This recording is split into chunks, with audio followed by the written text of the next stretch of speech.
But before I end, ang ating mahal na Vice President, mayroong message po sa atin.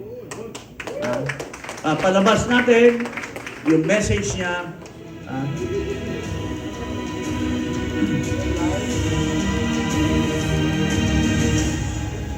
Assalamualaikum warahmatullahi wabarakatuh.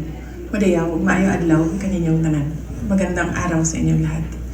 My deepest gratitude goes to the leaders, members, and volunteers of parallel support groups for your tireless commitment to our shared vision for the Philippines.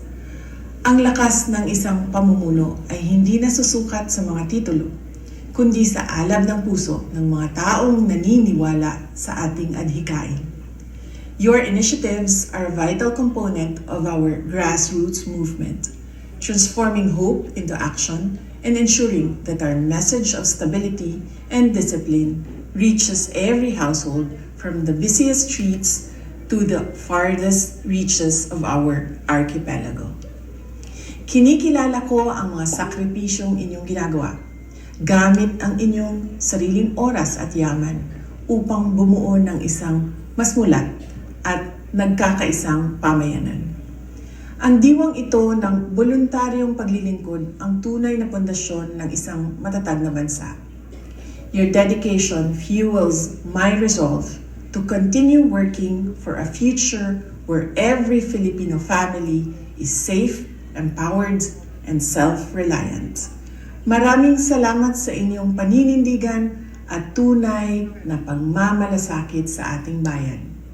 Ibalik natin ang tapang at malasakit. Mahalin natin ang Pilipinas para sa Diyos sa bayan at bawat pamilyang Pilipino. Sigaw po tayo! Sigaw tayo para kay Vice President! PP Sara for President! Itong mga youth sector natin, mayroong mga iba-iba pa. Ngayon, as of today, nasa 20 more or less organizations ang nasasakupan ng kampilan ng mamayang Pilipino. Pinapalakas natin itong mga organization, pinagsama-sama, binubuklod-buklod natin para sa kanya-kanyang lugar sa buong Pilipinas, mayroon na tayong inoorganisa, pinapalawak at ating palakisin pa, mga kababayan. I'd like to recognize also the presence of Attorney Topacio. He is the spokesman of the PDP Laban. Don't forget him in 2028. Andito din si Konsihal, former Kapitan, Cap Rally Lodovico. Papasalamat tayo dito sa tao na ito dahil ito yung strongman natin sa Quezon City na tuwing kailangan natin ng tao sa rally, nandyan si Cap Rally. Andito din si Attorney Luna. Andito din, paumanin ko pala, hindi nakarating si Governor Chavit Singson, pero andito yung dalawa niyang right-hand man, si Mr. Anthony Arellano at sa kanyang si Cathy Arellano. Yes. Marami po tayong mga kaibigan. Mamaya, i-recognize ni Ka-Eric kung sino-sinong mga leaders ng mga iba-ibang organization that comprise di kampilan ng mamamayan. Ngayon, makikita nyo itong Tatay Digong for Inday Sara 2028 movement. We're looking at this as a political campaign movement. Kasi nag-announce na ng ating Vice President that she will be running for the presidency. Natural, maski matagal pa yon, ang puso natin ay para sa kanya, hinihikayat natin ang bawat isa na mag-umpisa na tayo to lay the ground for the Vice President to become President. Kaya we registered it in the SEC bilang isang non-stock, non-profit organization. So, it now exists, and kung mayroon man kayong iba-ibang parallel organization sa bawat bayan, bawat syudad, bawat probinsya, pwede natin i-consider ito na maging umbrella ninyo para titingnan natin ang sulong natin papunta sa presidency ng ating Vice President kasalukuyan. Pero marami pa tayong gagawin na suporta sa ating Vice Presidente. Nakita natin kamakailan lang na napakalakas pa ang puwersa ng mga magnanakaw sa House of Representatives.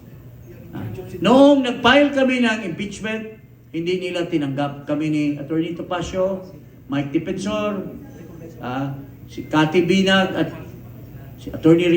Respicio, si Chavit Singson, hindi tinanggap ang aming impeachment complaint. Ang nakapasa lamang yung Hawks na impeachment complaint at saka yung bayan muna.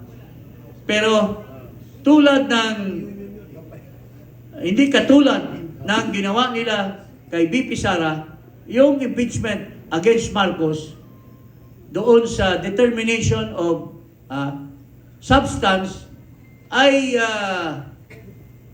binabaliwala lamang.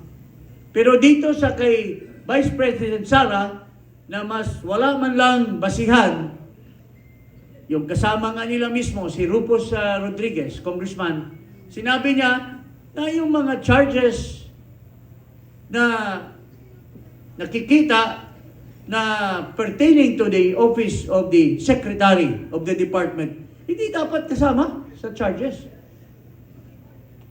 Pero anong nangyari? Tinuloy pa rin at moro-moro na lamang mga kaibigan.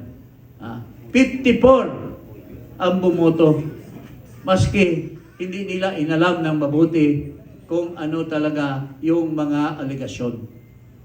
Kaya nakikita natin, pagdating naman sa next step, and the next step, lutong Macau na rin yan. Kaya hindi natin alam kung anong aksyon ng ating Vice President. Pero palagay ko, hihintayin na lang natin doon sa Senado. Doon ang tunay na labanan. Dahil magkakaroon ng hearing daw dito sa Committee on Justice, pero walang abogado. I-expose lang ni VP Sara yung sarili niya, muro-muro din. So hindi natin alam kung anong aksyon ng mga advice ng ating mga butihing abogado ni Vice President. But we need to support her. We need to give her moral support. We need to give her all our, prayers that she will be able to, pass through all these trials. At sa 2027, dyan na tayo bubuelo sa kanyang kampanya para paging Pangulo. So I'm so happy na nandito po kayo lahat. At mga kababayan, sa pag-uwi nyo, let's start the ball rolling. Let's expand our organization. And hopefully, itong kampilan ng mga mamayan will be the umbrella sa lahat nating mga parallel organization sa ating bansa. But before I end, ang ating mahal na Vice President, mayroong message po sa atin. Palabas natin yung message niya.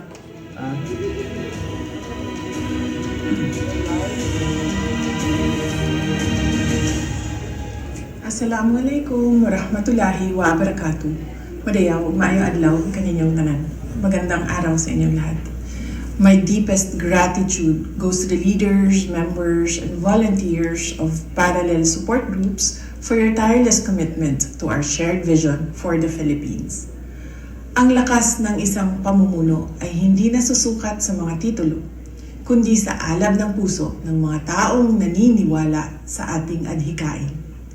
Your initiatives are a vital component of our grassroots movement, transforming hope into action and ensuring that our message of stability and discipline reaches every household from the busiest streets to the farthest reaches of our archipelago. Kinikilala ko ang mga sakripisyong inyong ginagawa gamit ang inyong sariling oras at yaman upang bumuo ng isang mas mulat at nagkakaisang pamayanan. Ang diwang ito ng voluntaryong paglilingkod ang tunay na pundasyon ng isang matatag na bansa. Your dedication fuels my resolve to continue working for a future where every Filipino family is safe, empowered, and self-reliant. Maraming salamat sa inyong paninindigan at tunay na pagmamalasakit sa ating bayan. Ibalik natin ang tapang at malasakit. Mahalin natin ang Pilipinas para sa Diyos sa bayan at bawat pamilyang Pilipino. Sigaw po tayo! Sigaw tayo para kay Vice President! VP Sara for President! Tapos, mayroon pa siyang isang message. Ito naman, doon, siguro malapit din sa kanyang puso, itong Mayor Inday Sara's supporters. Labasin natin, ito, malaking organization sa Bicol. Members of Mayor. Shout out to all the members of Mayor Inday Sara supporters of Bicol Region. Mabuhay kayo, God bless you. Now, I give you our good friend, Eric, to recognize all the organizations that are here today. Of course, we have from Cebu, nandyan yung ating presidente ng Tatay Digong, si Moises, kasama si Attorney Deputado. Mayroong Eric will recognize all of them. Then maybe from selective leaders, we will ask them to give their responses later. But that's after marinig natin si Attorney Topacio, si Attorney si Tatay Rani at mga iba pa.